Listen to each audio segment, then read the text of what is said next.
السلام علیکم ورحمۃ اللہ وبرکاتہ۔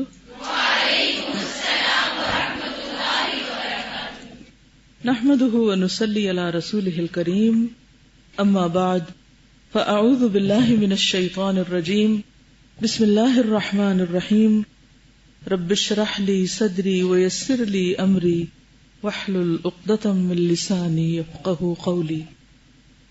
صفحہ نمبر 526 سے، اگر کہا جائے اے بش ہما گفتی ہنرش نیز بگو، تم نے عشق کی ساری مصیبتیں، آفتیں، مضرتیں اور مفاسد تو بیان کر دیے ہیں، لیکن کچھ اس کے فوائد کا بھی ذکر کر دیتے کہ عشق طبیعت میں رقت اور درد اور سوز پیدا کرتا ہے، نفس میں لطافت پیدا ہوتی ہے، نفس کی مردنی اور اس کی مشقت اور کلفت دور ہو جاتی ہے، یعنی اس کے فائدے بھی ہیں کچھ۔ عشق انسان کو مکارم اخلاق پر آمادہ کرتا ہے، یعنی اچھے اخلاق بھی پیدا کرتا ہے، اور شجاعت و بہادری، کرم و سخاوت اور مروت و رقت پیدا کرتا ہے، جس سے روح اور جسم میں فروتنی پیدا ہوتی ہے۔ فروتنی یعنی عاجزی، جیسا کہ یحییٰ ابن معاذ الرازی سے مروی ہے کہ کسی نے ان سے کہا تمہارا بیٹا فلاں عورت پر عاشق ہو گیا ہے۔ اس کے جواب میں انہوں نے کہا الحمدللہ، اللہ نے اسے انسان کی طبیعت عطا فرمائی۔ بعض لوگوں نے کہا ہے کہ عشق شرفاء اور معزز لوگوں کے دل کی دوا ہے۔ یہ اب لوگوں کے کہنے ہیں، قرآن و سنت کیا کہتا ہے وہ بعد میں آئے گا، اینڈ میں کنکلوڈ کریں گے۔ یعنی عام لوگ اس کے بارے میں کیا سوچتے ہیں، کیسی کیسی لاجک پیش کرتے ہیں، کیسی کیسی توجیحات کرتے ہیں، یہ ان کا ذکر ہے۔ اس کو اس طرح نہ لیں کہ ہاں یہ سب بالکل یعنی جسٹیفائیڈ ہے اور ایسا ہی ہونا چاہیے۔ کسی دوسرے نے کہا کہ عشق کی صلاحیت اسی میں ہوتی ہے جو پاک مروت، پاکیزہ اخلاق، پاکیزہ زبان اور کامل احسان، پاکیزہ ادب اور ممتاز عادات رکھتا ہے۔ کسی اور نے کہا ہے کہ عشق بزدل اور نامرد کو مرد اور بہادر بنا دیتا ہے، انسان اس کی وجہ سے بڑے بڑے کارنامے کرنے لگتا ہے، غبی کے ذہن کو روشن کر دیتا ہے، بخیل کو سخاوت اور کرم سکھاتا ہے، یعنی انسان کا دل بڑا ہو جاتا ہے، پھر بادشاہوں کا غرور توڑ دیتا ہے، اپنے نفس کے ہاتھوں مجبور جو ہو جاتے ہیں، انسان میں اعلیٰ اخلاق پیدا کرتا ہے۔ عشق ان لوگوں کا انیس ہے، یعنی دوست ہے جن کا دنیا میں کوئی انیس نہیں، ان لوگوں کا جلیس ہے، یعنی ساتھی ہے، بیٹھنے والا ساتھ جن کا کوئی جلیس نہیں۔ کہتے ہیں کہ عشق دنیا کی گراں باریوں کو ہلکا کر دیتا ہے، یعنی دنیا کے جو بوجھ ہیں، کلفتیں ہیں، روح میں لطافت پیدا کرتا ہے۔ یہ کہتے ہیں ہی سیڈ شی سیڈ۔ قلب کو کدورتوں سے پاک صاف کرتا ہے، قلب کو یعنی دل کو کدورتوں سے پاک صاف کر دیتا ہے، شرفاء کو نیک اعمال اور کردار پر ابھارتا ہے اور انسان کو مکارم اخلاق کا خوگر بناتا ہے۔ بعض حکماء کا بیان ہے، یعنی حکیموں کا، کہ عشق نفس میں تازگی پیدا کرتا ہے، اخلاق کو مہذب بناتا ہے، مہذب یعنی سویلائزڈ۔ عشق کا اظہار طبعی امر ہے، یعنی نیچرل ہے، اور اس کا اخفاء یعنی چھپا کے رکھنا سراسر تکلف ہے۔ کسی اور نے کہا کہ جس کا نفس خوش الہانی، خوش گلوئی یعنی گانا اچھا، اچھی آواز اور خوبصورت چہرے کو دیکھ کر اچھلنے کودنے نہ لگے، وہ فاسد المزاج ہے، اسے اپنا علاج کرانا چاہیے۔ یعنی یہ بھی لوگوں کا خیال ہے۔ اور اس معنی میں کسی نے یہ شعر کہا ہے، اذا انت لم تعشق ولم تدر ما الهوى فما لك في طيب الحیات نصیب۔ جب تک تم کسی پہ عاشق نہیں ہوتے، تمہیں یہ خبر نہیں کہ محبت کیا ہے، تو زندگی کی خوشگواریوں میں تمہارا کوئی حصہ نہیں، یعنی تم نے پھر دنیا سے کیا پایا۔ کسی دوسرے شاعر نے کہا ہے، اذا انت لم تعشق وَلَمْ تَدْرِ مَا الْهَوَى فَقُمْ وَاعْتَلِفْ طِبْنًا فَأَنْتَ حِمَارُ۔ جب تک تم کسی پہ عاشق نہیں ہوئے اور تم نے محبت کو جانا نہیں، تو اٹھو اور گھاس کھاؤ کہ تم گدھے ہو۔ کسی اور شاعر نے کہا، اذا انت تعشق ولم تدر ما الهوى فكن حجرا من يابس الصخر جامدا۔ اگر تم کسی پہ عاشق نہیں ہوئے اور تم نے محبت کو نہیں پہچانا، تو تم خشک پتھروں میں سے ایک سخت ترین پتھر بن جاؤ۔ بعض لوگوں نے کہا ہے کہ عشاق وہ ہیں جو عفیف اور پاکیزہ نفس ہوں، عشاق عفیف ہوں تو بڑے بن جاتے ہیں. عفیف یعنی پاک دامن لوگ. عاشق ہوں تو سمجھدار بن جاتے ہیں، یعنی ان کو عقل آ جاتی ہے.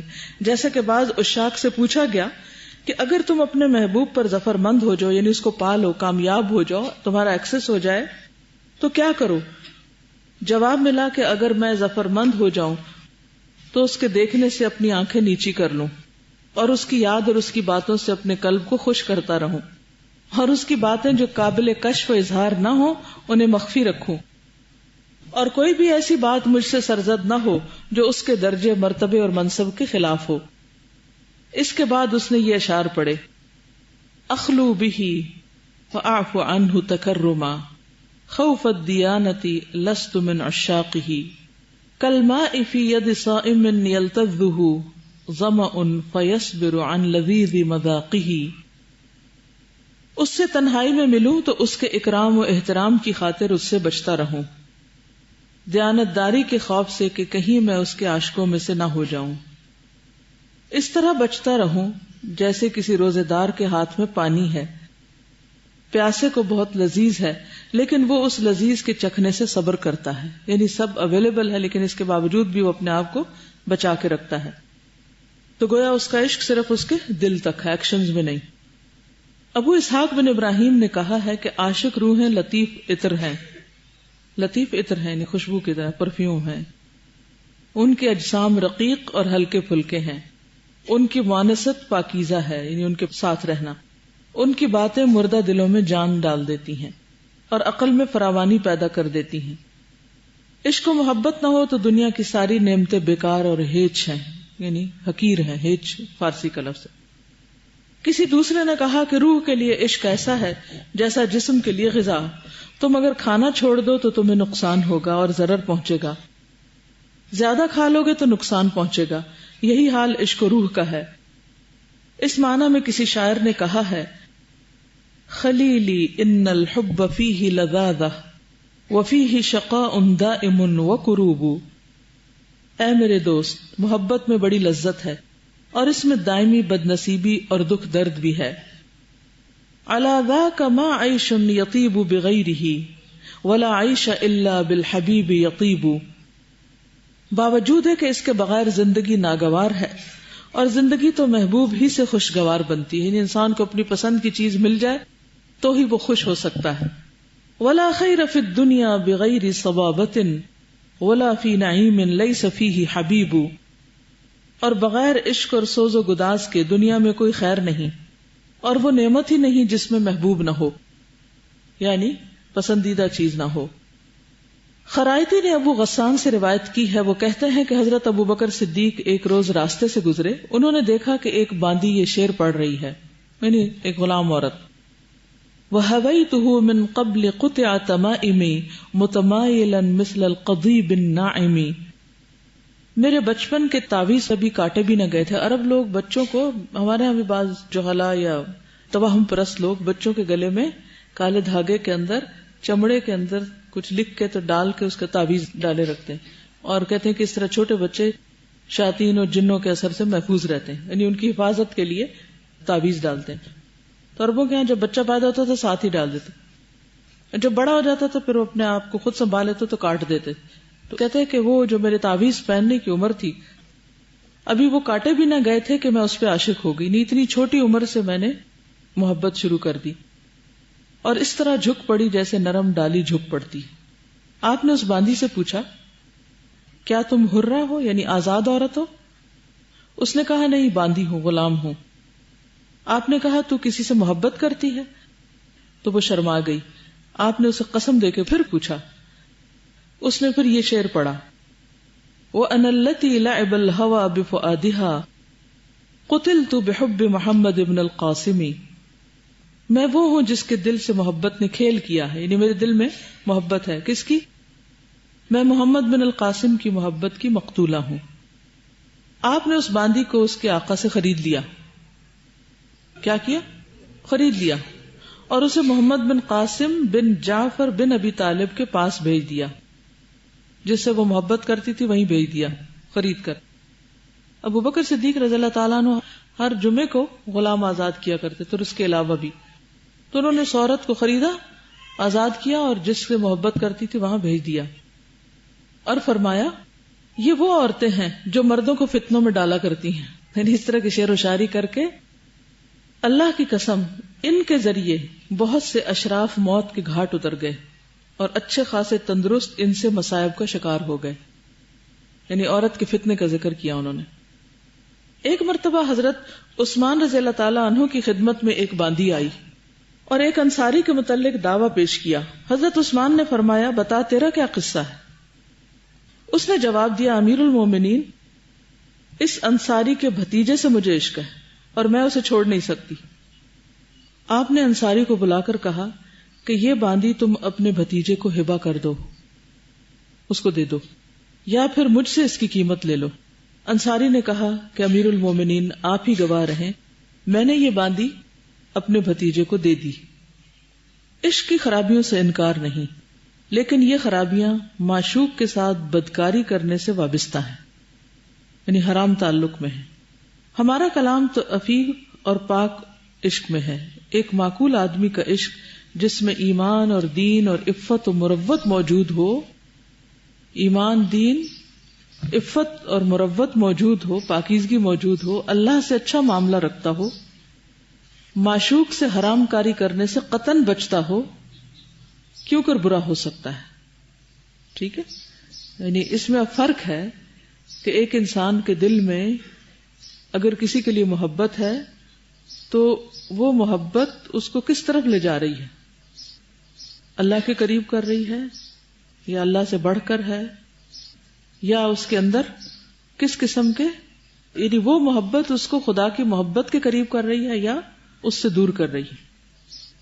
اب یہاں یہ کہتے ہیں کہ اگر ایمان ہو، دین ہو، عفت اور پاک دامنی ہو، مروت ہو، اللہ سے معاملہ اچھا ہو یعنی مضبوط ہو، اور معشوق سے حرام کاری نہ کرتا، یعنی حرام کاری سے نگاہ کی حرمت بھی ہے، گفتگو بھی ہے اور زنا بھی ہے، اگر ان چیزوں سے وہ بچتا ہو تو پھر صرف کسی کی اچھائی، کسی کی خوبی کی وجہ سے اس سے محبت رکھنا، تو خالی محبت جو ہے اس میں کوئی برائی نہیں. یعنی یہ نہیں کہا گیا کہ دل کو محبت سے خالی کر دو، یہ مطلوب نہیں ہے، لیکن مطلوب کیا ہے کہ ہر حرام سے انسان اپنے آپ کو بچائے. ذرا اسلاف کرام اور ائمہ اعلام کے عشق پر بھی غور کیجئے. یعنی بڑے بڑے علماء جو تھے، عبداللہ بن عتبہ بن مسعود مدینہ منورہ کے ان 7 فقہاء میں سے ایک ہیں جن کی شہرت و مقبولیت کا یہ عالم تھا کہ کسی نے ان کی مخالفت نہ کی، بلکہ ان کو برا کہنے والے کو ظالم کہا گیا. ان کے یہ اشعار پڑھ لیجئے. کتمت الہوى حتی ادر بک الکتم ولامک اقوام ولومہم ظلم. تو نے اپنی محبت کو چھپایا تاکہ اس کتمان نے تجھے بہت ضرر پہنچایا، اور لوگوں نے تجھ پر ملامت کی، لیکن ان کا ملامت کرنا تجھ پر ظلم ہے، یعنی تم نے کوئی حرام کام نہیں کیا. فنم علیک الکاشحون وقبلہم علیک الہوى قد نم ما ينفع الکتم. تمہارے دشمنوں نے تمہارا راز افشا کر دیا، اور تم سے پہلے بھی جس پر محبت سوار ہوئی لوگوں نے اس کا راز فاش کیا، اور چھپانے سے کوئی فائدہ نہ ہوا. فأصبحت كالنمر اذا مات حسرة على اثر ہند او کمن شفہ سقم. تیرا حال نمری کا سا ہو گیا، وہ ہند کے پیچھے حسرت سے مر گیا، جیسے لیلا مجنون ہے اسی طرح، یا اس مریض کا سا جسے بیماری نے نحیف و لاغر کر دیا ہو. تجنبت اتیان الحبیب تأثما الا ان ہجران الحبیب هو الاثم. تو نے گناہ سمجھ کر محبوب کے پاس جانے سے اجتناب کیا، لیکن خبردار کہ محبوب کی جدائی بھی گناہ ہے. یعنی حلال طریقے سے حاصل کر سکتا انسان. فذق مجراها قد كنت تزعم انه رشاد الا یا ربما كذب الزعم. پس اب تو محبوب کی جدائی کا مزہ چکھ، تو سمجھتا تھا تو سیدھی راہ پر ہے، لیکن بسا اوقات گمان جھوٹا پڑتا ہے. یعنی اپنے آپ کو خود ملامت بھی کر رہے ہیں. حضرت عمر بن عبدالعزیز اپنی بیوی فاطمہ بنت عبد الملک بن مروان کی ایک باندی پر عاشق تھے. آپ کا قصہ تاریخ میں مشہور ہے. باندی نہایت حسین اور خوبصورت تھی، اس سے آپ کو انتہائی محبت تھی. اکثر اپنی بیوی سے کہتے رہے کہ یہ باندی مجھے ہبہ کر دو، لیکن وہ انکار کرتی رہی. آپ خلیفہ ہوئے تو آپ کی بیوی اس باندی کو عمدہ لباس سے مزین کر کے آپ کی خدمت میں حاضر ہوئی اور کہا کہ امیر المومنین یہ باندی حاضر ہے. میں ہمیشہ اسے ہبہ کرنے سے انکار کرتی رہی، لیکن اب میرا جی چاہتا کہ آپ اسے قبول کر لیں. بیوی کے جملے سن کر آپ کے چہرے پر تازگی آ گئی اور فرمایا بہت اچھا. باندی سامنے آئی تو آپ اسے دیکھ کر بہت خوش ہوئے. خلوت میں جا کے فرمایا کہ کپڑے اتارو. اس نے کپڑے اتار دیے، لیکن پھر فرمایا ابھی ٹھہرو، یہ بتاؤ پہلے تم کس کی ملکیت میں تھی؟ فاطمہ کے پاس تم کس طرح اور کہاں سے پہنچی؟ اس نے کہا پہلے میں عامل کوفہ کے پاس تھی. حجاج بن یوسف نے اس عامل کو تباہ کر دیا اور اس کا سارا مال و اسباب لوٹ لیا. اس لوٹ میں بھی اس کے پاس پہنچی. حجاج نے مجھے عبد الملک کے پاس بھیج دیا. عبد الملک نے مجھے فاطمہ کو ہبہ کر دیا. عبد الملک بن مروان جو اموی خلیفہ تھا، اس نے اپنی بیٹی کو دے دیا. آپ نے پوچھا کہ وہ عامل اب کہاں ہے؟ اس نے کہا وہ تو مر گیا ہے. آپ نے پوچھا اس کی کوئی اولاد ہے؟ اس نے کہا ہاں لڑکا ہے. آپ نے کہا اس کی کیا حالت ہے؟ اس نے کہا نہایت خراب حالت ہے. آپ نے فرمایا اچھا تم اپنے کپڑے پہن لو اور ابھی وہاں چلی جاؤ جہاں رہا کرتی ہو. اس کے بعد آپ نے عراق کے عامل کو لکھا کہ فلاں کے بیٹے کو فوراً قاصد کے ہمراہ میرے پاس بھیجو. وہ جو عامل تھا نا جس کی یہ باندھی تھی، اس کے بیٹے کو بلا رہے ہیں. چنانچہ وہ لڑکا آپ کی خدمت میں حاضر ہوا. آپ نے فرمایا کہ حجاج نے جو کچھ تمہارے باپ کا چھینا ہے اس کی فہرست تیار کر کے مجھے دو. اس نے فہرست بنا کر آپ کی خدمت میں پیش کی. آپ نے تمام چیزیں اور مال واپس کرنے کا حکم دیا. پھر یہ حکم بھی دیا کہ یہ باندھی اس کے حوالے کر دو.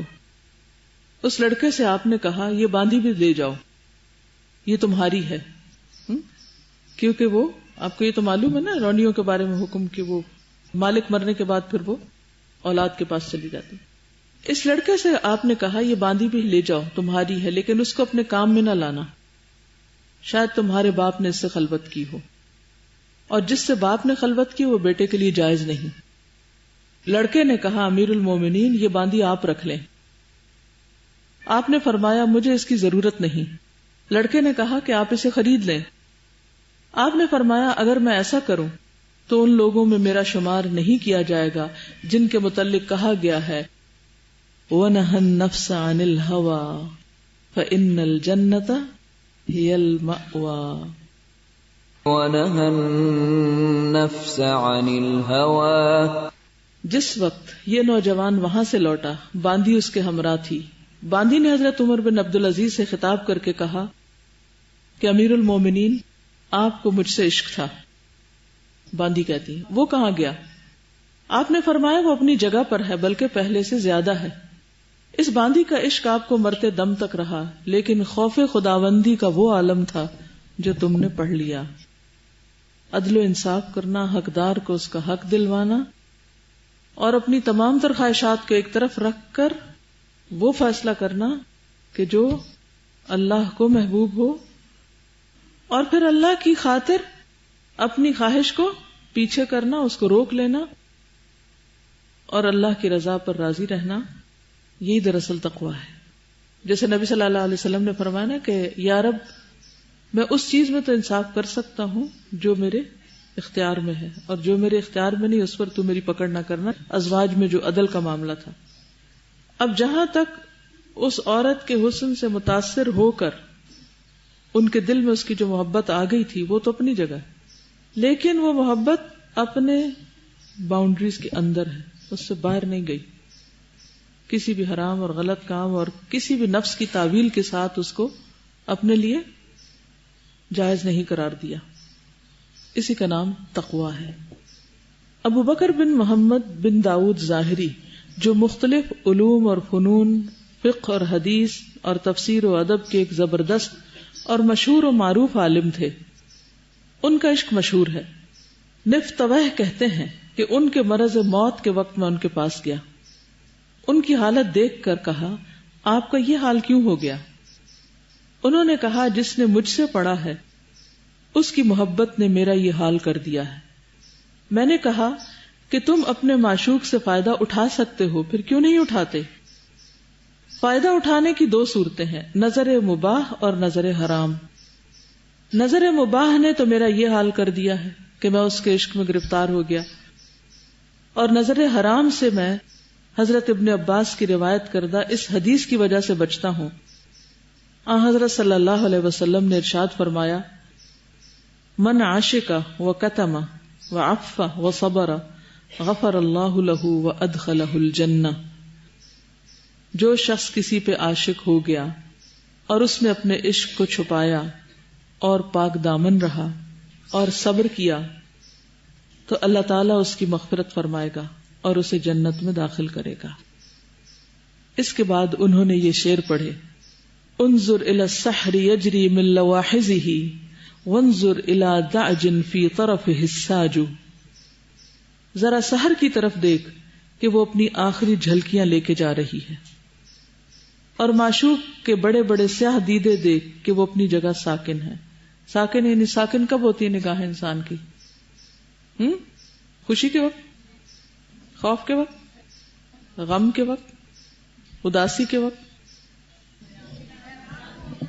جب حیران ہوتا ہے انسان۔ کس بات پہ حیران؟ جب انسان اپنے میں کھویا ہوا ہوتا ہے تو اس کی نگاہ ایک جگہ ٹھہری بھی ہوتی ہے اور اس کو پتہ ہی نہیں چلتا کہ وہ کیا سوچ رہا ہے اور کہاں ہے، وہ گم ہوتا ہے۔ وانظر الى شعرات فوق عارضه كأنهن نمال دب في عاجی، اور ان بالوں کو دیکھو جو اس کے رخساروں پر ہیں، گویا ہاتھی دانت پر چونٹیاں بکھری ہوئی ہیں۔ اس کے بعد انہوں نے یہ اشعار پڑھے، ما لهم انکروا سوادا بخدیہ ولا ينکرون ورد الغصون، اس کے رخساروں پر سیاہی نکلی ہے، اس سے لوگ انکار نہیں کر سکتے، اور ٹہنیاں نکل آئی ہیں، اس سے بھی انکار نہیں کر سکتے۔ ان یک عیب خدہ بدو الشعر فعیب العیون شعر الجفون، اگر رخساروں پر بال اگنا کوئی عیب ہے تو پھر پلکوں کے بال بھی آنکھوں کے لیے عیب ہیں۔ مطلب کیا ہے ان سارے شعروں کا؟ کہ جب انسان کسی سے محبت کرتا ہے تو اس کے چہرے پر کسی قسم کے داغ دھبے اس کو برے نہیں لگتے، ٹھیک ہے نا؟ محبت کی نظر جو ہوتی ہے وہ ہر عیب کو چھپا دیتی اور اس کی کوئی تعویل کر لیتی۔ کہتے ہیں کہ اگر چہرے پر اور جگہوں پر اگر اس کے چہرے پہ بال ہیں تو کیا ہوا، اگر یہ بال عیب کا سبب ہے تو پھر یہ بھویں اور یہ جو پلکوں کے بال ہیں یہ بھی عیب ہونے چاہیے۔ نفتوہ نے کہا کہ آپ فقہ میں تو قیاس کو ناجائز کہتے ہیں اور اشعار میں قیاس کو جائز رکھتے ہیں۔ داؤد ظاہری جو تھے نا، وہ حدیث کے ظاہر پر بس عمل کرتے تھے، تعویل نہیں کرتے تھے۔ انہوں نے کہا کہ غلبہ عشق اور معشوق کی خوبروئی اور حسن کا یہ اثر ہے کہ اس نے مجھے قیاس پہ مجبور کر دیا ہے۔ اس کے بعد وہ اسی روز رات میں انتقال کر گئے۔ اسی معشوق کے عشق کی وجہ سے انہوں نے کتاب الزہرہ لکھی ہے، اور انہی کا یہ قول ہے کہ جو آدمی محبوب کی جانب سے مایوس ہو اور وہ اسی وقت مر نہ جائے تو محبت اسے تازیانے لگاتی رہے گی، یعنی چوٹ کھاتا رہے گا انسان، تکلیف سہتا رہے گا انسان۔ اس کی وجہ یہ ہے کہ محبت کا جب پہلا وار ہوتا ہے تو آدمی اس کے لیے پوری طرح مستعد نہیں ہوتا، یعنی انسان کو پتہ ہی نہیں چلتا تو اچانک وہ چیز دل میں آ جاتی۔ البتہ جب قلب پر اس کا دوبارہ وار ہوتا ہے تو وہ اسے رون ڈالتا ہے، یعنی انسان کو رون ڈالتا ہے۔ ابو بکر بن محمد بن داؤد ظاہری اور ابو العباس ابن شرح کے درمیان وزیر ابو الحسن علی بن عیسیٰ کے روبرو ایلا کے ایک مسئلے میں مناظرہ ہوا۔ مناظرہ کس کو کہتے ہیں؟ ڈیبیٹ، ٹھیک ہے، ڈائلاگ۔ کن دو کے بیچ میں؟ ابو بکر الظاہری اور ابو العباس ابن شرح قاضی تھے نا۔ اثناء گفتگو کوئی بات زیر بحث آ گئی تو ابن شرح کہنے لگے کہ آپ کا بیان ہے کہ جن لوگوں کی نگاہ زیادہ گھومتی ہے ان کی حسرتیں زیادہ ہوتی، کیا یہ آپ فقہ کے ساتھ مذاق نہیں کر رہے؟ انہوں نے جواب دیا کہ میں آج بھی اسی پہ قائم ہوں اور کہتا ہوں، انزہ فی روض المحاسن مقلتی وامنع نفسی ان تنال محرما، حسن کی کیاریوں میں نے اپنی آنکھوں کو پاک رکھا اور اپنی جان کو حرام تک جانے سے روک دیا، یعنی جان بوجھ کے حرام نظر نہیں ڈالی اور نہ ہی میں پھر حرام کی طرف بڑھا۔ وَأَحْمِلُ مِنْ ثِقْلِ الْهَوَى مَا لَوْ أَنَّهُ يَصُبُّ عَلَى الصَّخْرِ الْأَصَمِّ تَهَدَّمَا، اور میں محبت کا ایسا بار گراں اٹھا رہا ہوں کہ اگر یہ سخت سے سخت پتھر پہ آ گرے تو وہ بھی پارا پارا ہو جائے. وَيَنْتِقُ طَرَفِي عَنْ مُتَرْجِمِ خَاطِرِي فَلَوْلَا اخْتِلَاسُ وُدِّهِ لَتَكَلَّمَا، میری نوک زبان میرے دل کی ترجمانی کرتی ہے. نوک زبان کا اگلا حصہ، اس سے جو انسان بولتا ہے وہ کیا ہے؟ میرے دل کی ترجمانی کرتی ہے. مترجم خاطری، خاطر خیالات ہوتے ہیں نا جو دل سے اٹھتے ہیں. اگر یہ اس کی محبت میں مبتلا نہ ہوتا تو اس سے باتیں کرنے لگتا. رأیت الہوى دعوى من الناس كلهم فلست ارى ودا صحیحا مسلما، میں دیکھتا ہوں کہ تمام لوگ محبت کا دعویٰ کرتے ہیں لیکن میں ان کی محبت کو صحیح سالم نہیں دیکھتا. اس پر ابو العباس ابن شرح نے کہا کہ تم کس بات پر میرے سامنے اترا رہے ہو؟ میں بھی کچھ کہہ سکتا ہوں، سنیے. مطاعمہ کالشہد فی نغماتہ قد بت اسمعہ لذیذ سناتہ، اس کے نغموں میں شہد کی سی چاشنی ہے اور میں نے اس طرح رات گزاری کہ ساری رات اس کی لذیذ آوازیں سنتا رہا. بصبابۃ وحسنہ وحدیثہ وانزہ اللحظات عن وجناتہ، اس کی محبت کی وجہ سے، اس کے حسن اور اس کی باتوں کی وجہ سے میں نے اس کے رخساروں کی طرف نگاہ کرنے سے اپنے آپ کو پاک رکھا. یعنی ایک عالم کہہ رہا تھا کہ میں نے اپنی نگاہیں پاک رکھی، تو دوسرے نے بھی جواب میں کہا کہ میں نے بھی اپنی نگاہوں کو پاک رکھا. حتی اذا ما الصبح لا امودہ ولا بخاتم ربہ وبراءتہ، تا آ کے صبح کی سفید دھاریاں ظاہر ہو گئی تو وہ اپنے پروردگار کا حکم نامہ، بخشش اور برات نامہ لے کر واپس لوٹا. یعنی جب فوت ہوا تو کیا کیا؟ اللہ کی رضا کے ساتھ پلٹا. یہ سن کر ابو بکر بن محمد بن داؤد ظاہری بولے کہ تم جو کچھ کہہ رہے ہو وزیر صاحب سن رہے ہیں. وزیر صاحب آپ ان کے اس قول پر دو گواہ رکھیں. یہ کہہ رہے ہیں کہ پروردگار کے حکم نامہ بخشش اور اس کی برات کے وہ مالک ہیں. ابن شرح نے کہا جو الزام آپ مجھے دے رہے ہیں وہ الزام آپ کے اس کلام سے آپ پر عائد ہوتا ہے. آپ کہتے ہیں انزہ فی رود المحاسن مقلتی وامنع نفسی ان تنال محرما. وزیر صاحب یہ بات سن کر ہنس پڑے اور کہنے لگے آپ دونوں صاحبوں نے آج مجلس لطف و ظرافت کو خوب گرم رکھا، بڑا لطف آیا. یہ قصہ ابو بکر خطیب نے اپنی تاریخ میں لکھا ہے.